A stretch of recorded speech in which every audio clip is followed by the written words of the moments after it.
As Employment Minister, how did you feel when the decision was taken by the Cabinet that could potentially cost 3,000 jobs in the Golden Valley?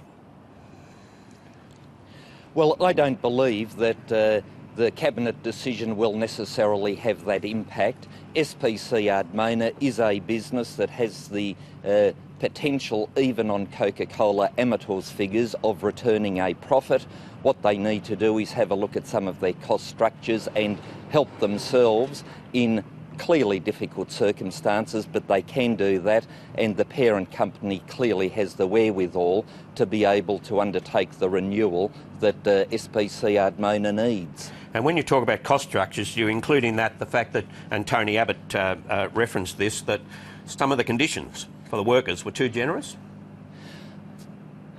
Look, the conditions of the workers were regrettably over-generous. One example is the shiny tin allowance for forklift drivers. That was removed in 1991 when SPC Ardmona was in strife 20 years ago.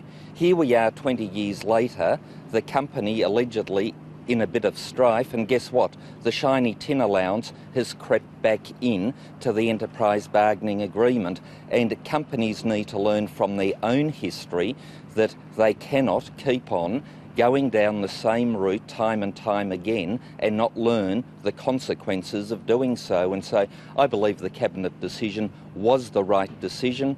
Do I feel for the people of Shepparton? Of course I do. The uncertainty isn't good, but at the end of the day, that is the company's responsibility, the unions and the workers' responsibility to come together to make sure that this enterprise can succeed, and I have every confidence that it can succeed.